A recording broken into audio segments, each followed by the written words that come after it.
Hello नमस्कार दोस्तों। आज के सेशन में आपका स्वागत है। माही क्लासेज में आपका सबका स्वागत है। हमने जो पीछे वाला वीडियो 10th क्लास वाला पेपर डिस्कशन पर जब हम चल रहे थे तो वहीं से हम आगे स्टार्ट करें। आज मैं आपके सामने केवल 3 या 4 वो क्वेश्चन लूंगा जिनका सबसे ज्यादा वेटेज होता है पेपर में, मतलब वो 6 नंबर के आते हैं, जिनमें एक क्वेश्चन अपना क्या है, ग्राफ वाला क्वेश्चन है। ठीक है, तो अगर आप पेज पे नए हो तो आप अपने इस पेज को लाइक शेयर और सब्सक्राइब जरूर कर ले और इस सेशन को आप ध्यान से पढ़े, क्योंकि ये वो पर्सन है जो आपके नंबर जो वो इंक्रीमेंट करते हैं ना।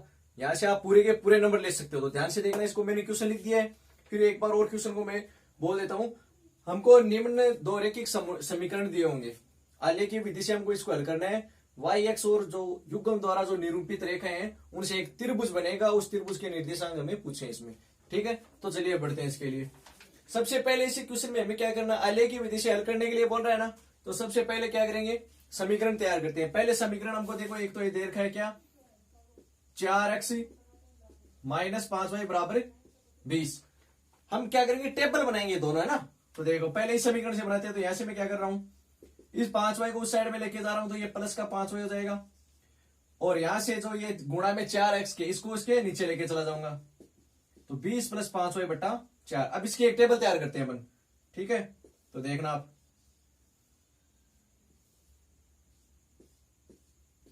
इसमें x ले लिया, उसमें y ले लिया, मतलब यहां पर y का मान रखते जाएंगे और x का मान प्राप्त करते जाएंगे। सबसे पहले मैंने ये मान लो कि y की जगह रखा मैंने 0 ही रख दिया सबसे पहले। ठीक है, तो 0 रखा तो ये 5 गुणा हो गया, 0 से 0 हो जाएगा और ये प्लस में 20 ही रह जाएगा, तो 20 में भाग देंगे 4 का, कितना आ जाएगा 5। फिर मैंने रखा मान लो माइनस का 4 रखा, तो ये 5 गुणा होगा -4 से, तो माइनस का 20 हो जाएगा और ये प्लस का 20, तो 0 हो जाएगा। 0 में भाग देंगे 4 का, तो हो जाएगा 0 बार। फिर मैंने रखा इसको, इसकी जगह 4। मैं ऐसी वैल्यूज रखने की कोशिश कर रहा हूं ताकि फिर गुणा होके जो भी ऊपर बने जोड़ने पर उसमें आराम से नीचे वाले 4 का आराम से भाग चला जाए।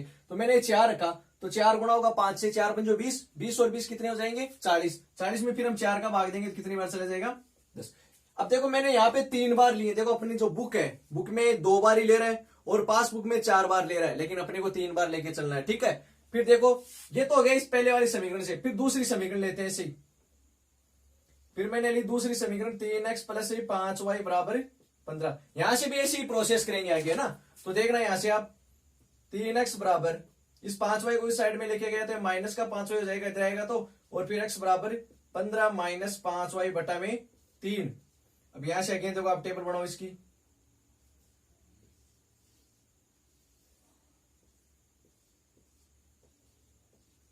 अगेन आप वैसे देखो y की जगह सबसे पहले 0 रख दो एक दो। जैसे ही आप 0 रखोगे तो 0 गुणा होगा 5 से, 0 बन जाएगा, फिर 3 का भाग जाएगा 15 में 5 बार, फिर आप रख दो 3 गुणा होगा 5 से 15, 15 में से 15 माइनस होंगे 0, तो ये 0 आ गया जी। 0 में 3 का भाग देंगे तो 0 आएगा। फिर आपने रखा, जैसे मानो -3 रख लिया आपने, -3 रखोगे तो -5 और -3 गुणा होके क्या बन जाएंगे, प्लस के 15, और 15 ऑलरेडी यहाँ पे, तो 15 और 15 30 हो जाएंगे। 30 में 3 का भाग देंगे तो 10 बार। ये अपने पास में वो दोनों टेबल आ गई। ठीक है, अब मैं यहाँ पे आपको थोड़ी सी एक चीज और बताता हूं, ये ध्यान से देखना आप। आपके पास में जैसे मान लो कि समीकरण इस प्रकार से दी गई हो, a1x plus b1y plus c1 बराबर 0, एक समीकरण ये। दूसरी है a2x plus b2y plus c2। मतलब ये तो चलो हमें केवल आलेखीय विधि से हल करने के लिए बोल रहा है।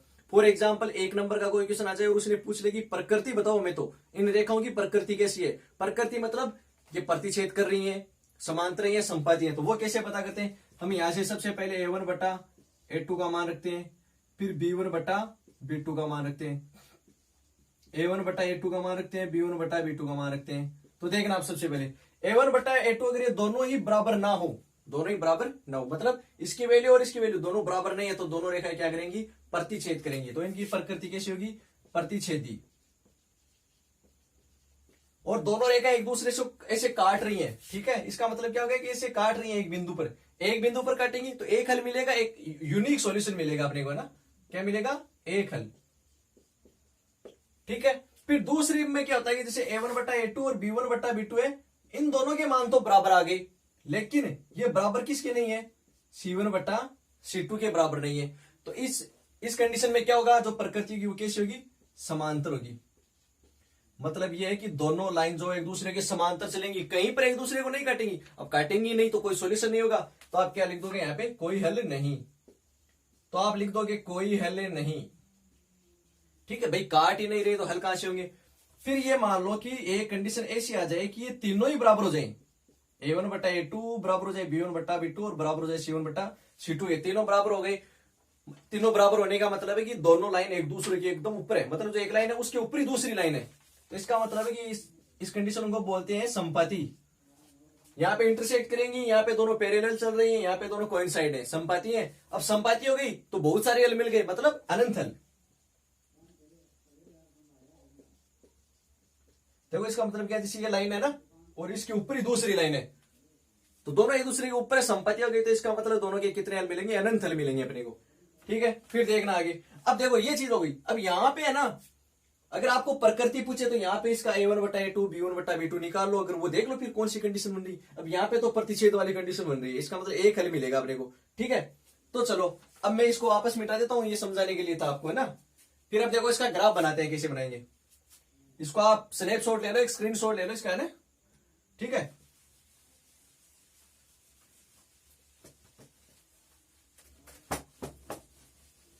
अब देखना इसका ग्राफ बनाते हैं।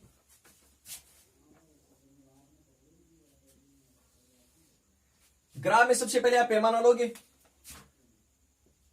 तो आपने यहां पे लिख दिया जी पैमाना। पैमाना आप जैसे एक्स एक्स पर एक बड़ा खाना बराबर एक ले लो और वाई एक्स पर भी एक ले लो। आप इन दोनों पर आप क्या ले लोगे, एक्स एक्स पर एक बड़ा खाना बराबर एक इकाई और वाई एक्स पर भी एक बड़ा खाना बराबर एक इकाई। ये आपको क्या लेना है, पैमाना। कैसे लिखोगे, एक्स एक्स पर एक बड़ा खाना बराबर एक इकाई, फिर नीचे वाई एक्स पर एक बड़ा खाना बराबर एक इकाई। तो इसका मतलब है जैसे आप यहां से इस प्रकार से लिखोगे इसको,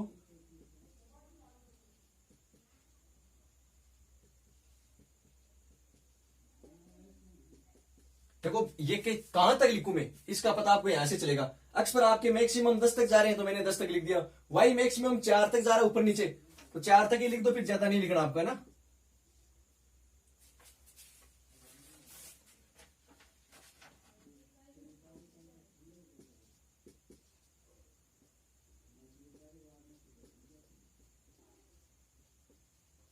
ठीक है जी, और एक्स में माइनस आ नहीं रहा है। अब देखो आप दोनों लाइनों के पॉइंट्स बनाने हैं आपको। सबसे पहले पहले लाइन की देखो, पहला है 5 0, ये रहा आपका 5 और ये रहा 0, है ना। तो इसको आपने नाम दे दिया 5,0।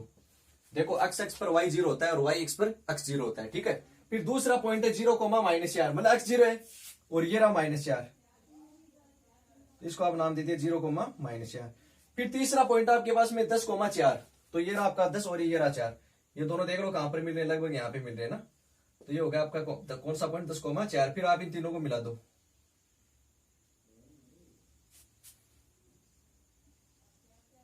इस प्रकार से आपने इस लाइन को मिला दी। ये तो हो गई आपकी ये वाली लाइन, पहली लाइन। फिर दूसरी रेखा देखो, ये रही, इसके पॉइंट्स देखो, ये रहा 5,0, ये तो पहला दोनों भी कॉमन है। दूसरा है 0,3, तो 0,3 कहां पे रहेगा आपका, ये रहा आपका 0,3। भाई मैंने कहा कि वाई एक्स पर जो एक्स है वो 0 होता है ना, और ये 3 हो गया आपका। फिर तीसरा पॉइंट है 10,-3, ये रहा आपका 10 और ये -3, तो लगभग ये यहां पे रहेगा, ये ना 10,-3। अब आपको इनको मिलाना है, इस प्रकार से मिलेंगे। अब इसने क्या कहा है कि वाई एक्स तथा युग्म रेखाओं द्वारा निर्मित त्रिभुज। तो देखो ये आपके पास में एक त्रिभुज बन रहा है कि नहीं बन रहा है, इस प्रकार से बन गया ना त्रिभुज। समझ रहे हो या नहीं समझ रहे हो। लेकिन एक मिनट, इसने बोला क्या है, वाई एक्स द्वारा, ये रही वाई एक्स आपकी, है ना, ये है वाई एक्स, इसमें तो एक्स एक्स आ गई ना, तो ये वाई एक्स द्वारा, तो देखो एक तो ये रही लाइन और एक ये रही, तो ये त्रिभुज को मैं नाम दे रहा हूं ए बी और सी।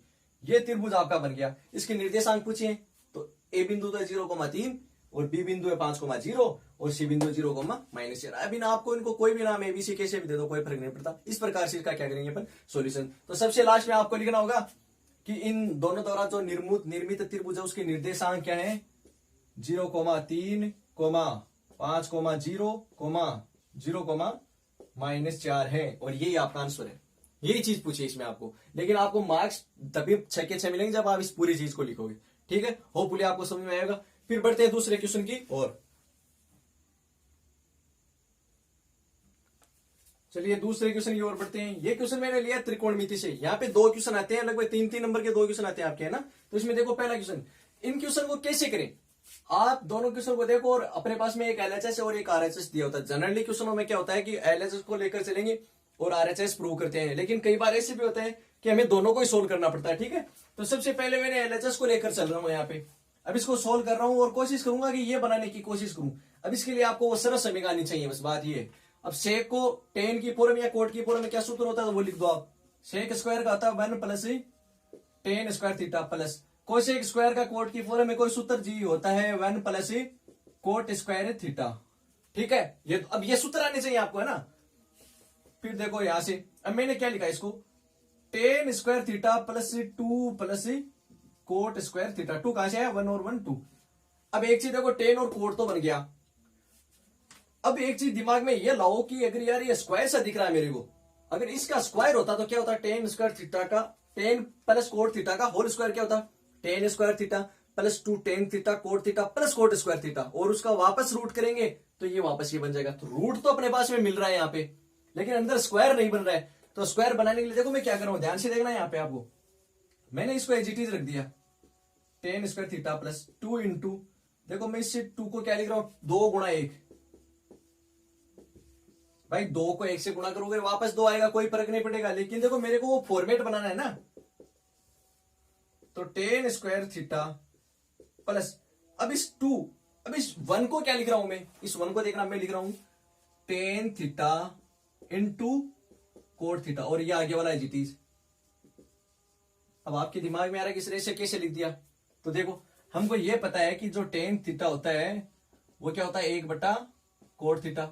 अब ये कोट थीटा यहाँ पे गुणा किया जाएगा तो क्या आ जाएगा, tan theta into cot theta, और ये एक यहाँ पे रह जाएगा। तो एक का मान ये हो सकता है ना, इनवर्स फंक्शन जो होते हैं। तो मैंने एक की जगह क्या लिख दिया, tan theta into cot theta. अब ये देखो ten square theta plus 2 tan theta cot theta plus coat, कौन सा फॉर्मूला है, a प्लस बी का होल स्क्वायर वाला। तो आपको यहां से पता होना चाहिए। तो देखो इसको आप क्या लिख सकते हो, tan theta plus cot theta का होल स्क्वायर। अब आपको वो सूत्र याद होना चाहिए, कौन सा, a प्लस बी का होल स्क्वायर वाला क्या होता है, a square plus 2ab plus b square. ये सूत्र ही तो बन रहा है ये, और क्या है यहाँ पे। अब ये देखो ये स्क्वायर और ऊपर रूट है, तो स्क्वायर से रूट कैंसिल हो जाएगा। तो क्या बन जाएगा आपके पास में, tan theta plus cot theta, और यही वैल्यू आपको आरएचएस में दी हुई है, ठीक है। तो ऐसे सोल्व करेंगे इसको, फिर बढ़ेंगे नेक्स्ट क्वेश्चन की ओर। तब तक आप इसका एक स्क्रीनशॉट ले लीजिए। चलिए बढ़ते हैं नेक्स्ट क्वेश्चन की ओर। अभी मैंने एक क्वेश्चन और आपके पास में लिख दिया, और उसका जो एलएचएस भी है वो भी मैंने यहाँ पे लिख दिया है। अभी क्वेश्चन दिखने में लग रहा है कि यार ये चीजें इतनी बड़ी हैं, और ये क्वेश्चन एक्चुअल में क्या है, 2 या ज्यादा से ज्यादा 3 या 4 स्टेप में हो जाएगा। लेकिन उसके लिए आपको जो भी इसकी सरल समीकरण वो याद होनी चाहिए। देखना सबसे पहले a प्लस बी का होल स्क्वायर है, तो सोल्व करते हैं इसको कैसे, a square plus b square plus 2ab, करो सोल्व। तो a square plus b square plus 2ab, 2a और ये हो गया जी b, ठीक है, प्लस। फिर इसको करते हैं सही, a प्लस बी का होल स्क्वायर सही, a square plus b square plus 2a और ये हो गया b, ठीक है। फिर देखना अभी आपको यहां से कुछ सरल समीकरण दिखने लग जाएंगे। ये साइन स्क्वायर थीटा रहा, ये रहा प्लस का कोस स्क्वायर थीटा, एक जगह लिख दो दोनों को, sine square theta plus cos square theta. अब आपको पता होना चाहिए साइन स्क्वायर तो कोस स्क्वायर क्या होता है, 1 होता है ना। फिर एक देखो मैं इनको साथ में लिख रहा हूं, पहले plus 2 into sine theta into cosec को मैं क्या लिख सकता हूं, 1 साइन थीटा। भाई 1 साइन कोसेक होता है, और साइन क्या होता है, 1 कोसेक होता है। साइन और कोसेक एक दूसरे के उल्टे होते हैं, टेन और कोट एक दूसरे के उल्टे होते हैं। पिछले क्वेश्चन में हमने टेन और कोट को किया था, और सेक और कोस एक दूसरे के उल्टे होते हैं, ठीक है। प्लस सेक स्क्वायर थीटा, इसको एक बार आगे लिखेंगे, 2 cos theta into sec theta को मैं क्या लिख सकता हूं, 1 कोस थीटा। अब यहां पे मैंने देखो क्या छोड़ा है, कोसेक स्क्वायर छोड़ दिया, और यहां पे सेक स्क्वायर। एक बार इनको ऐसे ही लिख दो आप, या इनको हम नेक्स्ट स्टेप में कर लेंगे ताकि थोड़ा इजीली समझ में आए। नेक्स्ट स्टेप में कर लेंगे इनको, है ना। ये क्या बन गया जी, 1 बन गया, प्लस। अब देखो साइन से साइन कैंसिल, क्या रह गया 2, प्लस कोस से कोस कैंसिल, साइन से साइन कैंसिल, 2 से cos कैंसिल, क्या रह गया 2 प्लस, अब देखो कोसेक स्क्वायर और सेक स्क्वायर है, मेरे पास में जो वैल्यूज आ रही है वो टेन और कोट की फॉर्म में, तो मैं कोसेक को क्या लिख सकता हूं, कोट की फॉर्म में 1 प्लस कोट स्क्वायर थीटा, क्या लिख सकता हूं 1 plus cot square theta, plus sec को मैं टेन की फॉर्म में क्या लिख सकता हूं 1 plus ten square theta, 1 plus ten square theta. अब इसको सोल्व करो आप, 1 और 2 3 और 2 5 और 1 6 और 1 7, ये तो हो गए 7 आपके, ये ten square plus cot square theta, ten square theta plus cot square theta, और ये आपका क्या इसमें RHS है। तो बहुत ही सरल है, आराम से करो आप इनको, बस आपको सरल समीकरण याद होने चाहिए इनकी। चलिए फिर मैंने अगला जो तीसरा क्वेश्चन लिया वो लिया है अपनी जो सबसे लास्ट वाली 18 नंबर की प्रश्नावली है उससे, 17 नंबर वाली, सॉरी, यहां से भी आपको पता है 6 नंबर का क्वेश्चन आएगा। अब वो क्वेश्चन जो माध्य का बहुलक या माध्य पर आ सकता है, माध्य कौन सा, कल्पित माध्य से भी आ सकता है, और उसमें भी पद विचलन और जो विचलन विधि है उससे क्वेश्चन आ सकते हैं, ठीक है।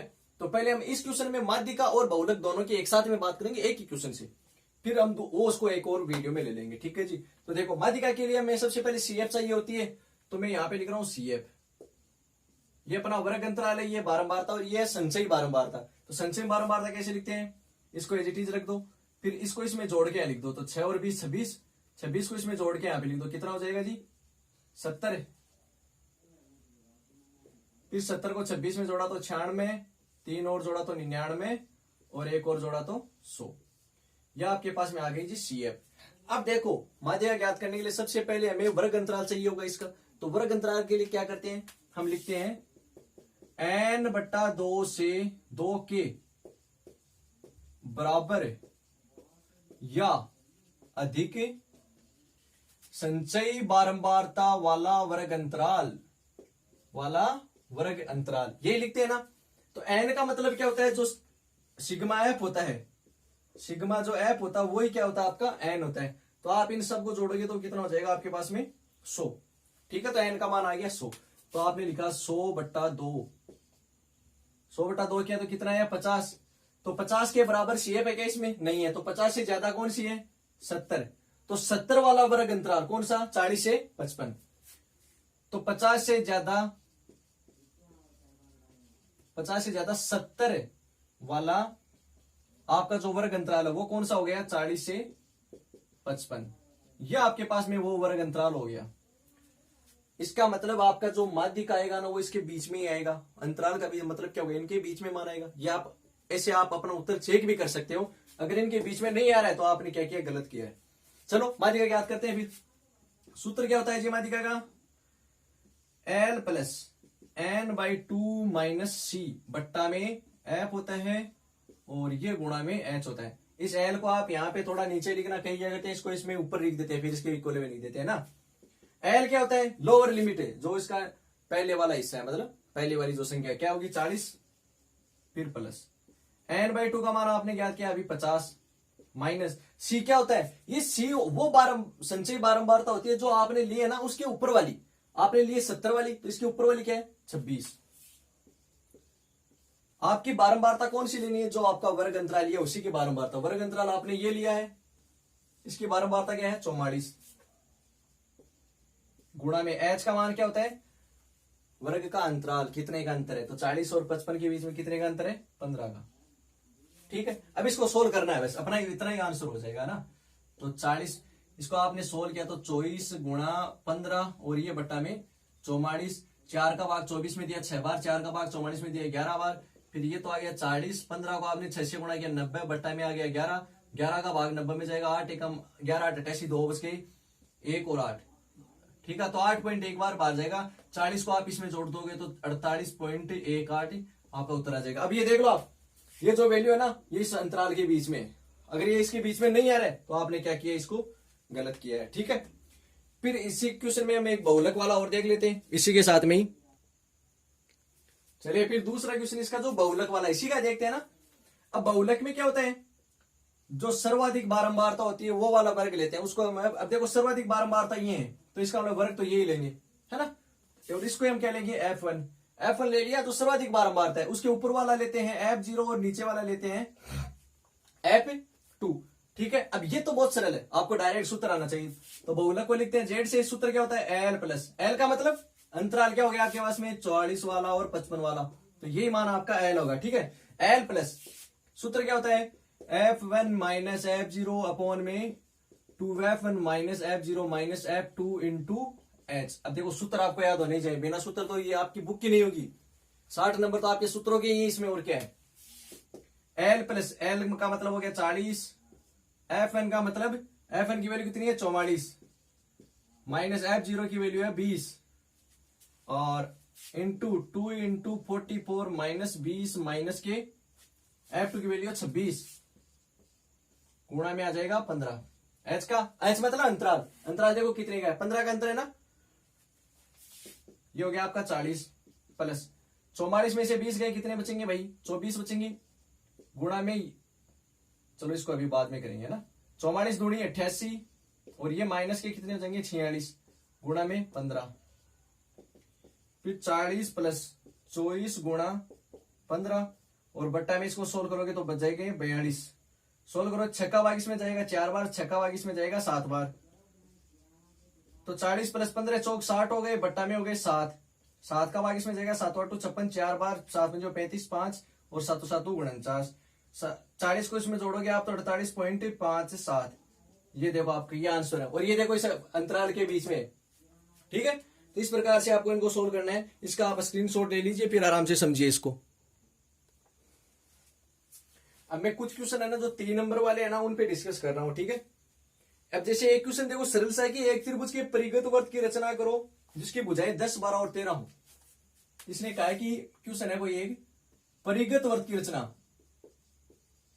तो वर्त कब बनेगा जब आप पहले त्रिभुज बनाओगे, त्रिभुज की भुजाएं आपको दे रही है 5 12 और 13, तो एक तो है ना इन भुजाओं को देखते आपको पता चलनी चाहिए कि किस प्रकार की भुजाएं हैं, है ना, मतलब कौन से त्रिभुज की भुजाएं। जैसे यहाँ पे मेरे को पता चला ये समकोण त्रिभुज की है, और नहीं भी पता चले ना तो भी आप बना लो एक बार। ठीक है, तो जैसे मान लो सबसे पहले आपने 5 सेंटीमीटर वाली ली, ये लो जी, इसको आपने ए भी नाम दे दिया। ठीक है, 5 सेंटीमीटर, फिर 12 सेंटीमीटर किसी भी एक पॉइंट से ले लो, किसी भी पॉइंट से, फॉर एग्जाम्पल आपने यहां से 12 सेंटीमीटर लिया और आपने इसे चाप काट दिया, ये लो जी। ठीक है, फिर बी से आपने, अब देखो ए से आपने ले ली 12, तो ऐसे आप अगर 13 भी ले लोगे तो त्रिभुज ही नहीं बनेगा, तो दूसरी आपको कहां से लेनी है बी से, बी से एक भुजा बचेगी केवल 13, तो 13 का आपने चाप काटो तो यहाँ पे कटेगा ऐसे, फिर आप इनको इसको ऐसे मिला दो और इसको ऐसे मिला, इसको आपने नाम दे दिया 13, ये थी 12 होती और ये आपकी 13। तो इस प्रकार से आपके पास में एग्जैक्ट है क्या बनेगा, समकोण त्रिभुज बनेगा। ठीक है जी, अब इसका बनाना परिगत वर्त।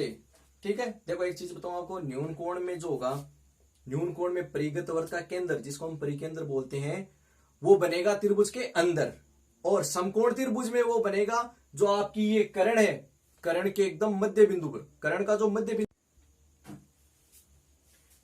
तो ये कर्ण के मध्य बिंदु पर बनेगा।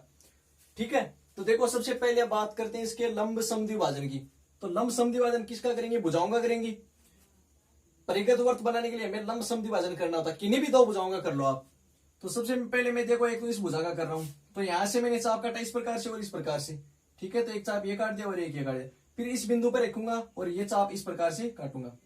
तो ठीक है, जैसे मान लो ये चाप इस प्रकार से कट गया, ये मध्य बिंदु पर ही कटेगा, और वैसे ही मैं जब यहां से चाप काटूंगा ना तो ये इसके यहां से ऐसे ही गुजरेगा, मतलब जैसे मैंने यहां से ऐसे चाप काटा और यहां से काटा, इस भुजा से रखे ऐसे और ऐसे, फिर यहां से रखा ऐसे काटा और ऐसे काटा, तो ये दोनों जहां मिलेंगे इस बिंदु पर मिलेंगे, वो बिंदु का मध्य बिंदु। अब यहाँ पे तो एग्जैक्ट नहीं बन रहा है लेकिन बनेगा कहां पर, ये मध्य बिंदु पर ही बनेगा। फिर यहां से आपको क्या करना है, एक शीर्ष की से दूरी ले लेनी है इससे, और फिर इस प्रकार से आपको क्या बना देना है, वो वर्त बना देना है। ठीक है, तो ये होगा आपका परिगत वर्त। अब आप इसकी लिखोगे रचना, तो कैसे लिखोगे, सर्वप्रथम हमने एक भुजा, एक रेखाखंड ए बी लिया 5 सेंटीमीटर का, कितना रहेगा 5 सेंटीमीटर का, बिंदु ए से 12 सेंटीमीटर का चाप काटा और बिंदु बी से 13 सेंटीमीटर का चाप काटा, ये दोनों जहां मिले उसे सी नाम दिया। तो इस प्रकार हमारे पास त्रिभुज एबीसी प्राप्त हुआ। फिर हमने भुजा एसी और एबी का लंब समद्विभाजन किया, ये दोनों लंब समद्विभाजन जहां पर मिले वो इस वर्त का केंद्र होगा, और उससे हमने एक शीर्ष की दूरी ले ली, फिर वो वर्त बना दिया। इस प्रकार हमारे पास में क्या मिला, परिगत वर्त मिला। इस प्रकार से हम इसकी क्या लिखेंगे, रचना लिखेंगे। ठीक है, फिर एक क्वेश्चन और है, एक छोटा सा क्वेश्चन और है, वो और देख लेते हैं अपने से ही। हमें इक्वेशन इस प्रकार से दे रखा है कि एक समांतर श्रेणी में 4 संख्या हैं, उन चारों संख्याओं का जो योग है वो 50 है, और जो सबसे बड़ी संख्या है वो और सबसे छोटी संख्या की क्या है 4 गुना है, 3 गुना है, सॉरी 4 गुना है, 3 गुना नहीं 4 गुना। तो देखो पहले तो आप ये मान लो कि माना की संख्याएं। अब समांतर श्रेणी में कैसे मानते हैं, ए प्लस डी, ए प्लस 2d, ए प्लस 3d। मान लिया आपने संख्या ऐसे। सबसे पहले इसने ये बोला है कि उन चारों संख्याओं का योग क्या है 50 है, तो आप प्रश्न अनुसार लगाओ, चारों संख्याओं का योग कर दो, a plus D, a plus 2d, a plus 3d। आपने चारों संख्याओं का जोड़ा और ये कितना हो गया जी 50। इसमें a देखो कितनी बार आ रहा है 4 बार, और d वाली वैल्यू एक जगह जोड़ी तो आएगी 6d इक्वल टू 50। इस समीकरण को आपने दे दिया 1 नंबर। एक चीज तो ये बोल रहा था, दूसरी चीज वो क्या बोल रहा है कि जो सबसे बड़ी संख्या है वो सबसे छोटी संख्या की कितनी है 4 गुना है। ठीक है, सबसे बड़ी संख्या सबसे छोटी संख्या की 4 गुना है। अब यहां से देखना, आप सोल्व करो इसको, एक को साइड में लेके जाओ, तो 3d बराबर 4a, ये a इधर आ जाएगा तो माइनस का हो जाएगा, यहां से 3d है और ये 4a में से एक माइनस होगा तो ये हो जाएगा 3a, 3 से 3 कैंसिल हो गया तो d बराबर क्या आ गया 1 आ गया। ये हो गया आपकी समीकरण नंबर 2। ठीक है, अब समीकरण 2 से मैं जो d बराबर a है ना, इस d की जगह a रख दूंगा समीकरण 1 में। तो समीकरण 1 में d बराबर a रखने पर, ठीक है, तो समीकरण 1 में मैं रख रहा हूं d की जगह a, ये हो गया 50। इन दोनों को जोड़ा कितना आ गया 10, a बराबर 50, a बराबर आ जाएगा 50 बटा 10, ये मान आ गया 5। अब a और d दोनों क्या थे बराबर थे, तो a और d दोनों का मान क्या आ जाएगा 5। लेकिन आपको तो संख्या पूछी है ना, तो आप लिखोगे अतः संख्याएं। तो पहली संख्या हमने क्या मानी था a मानी थी, तो a तो क्या है 5 आ गई।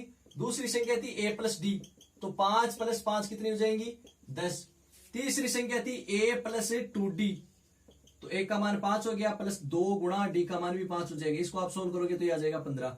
फिर एक संख्या थी आपके पास में a प्लस 3d, तो 5 प्लस 3 गुणा 5, ये हो जाएगा 3 5 15 और 5 20। ठीक है, इस प्रकार से हम इस क्वेश्चन को सोल्व करेंगे।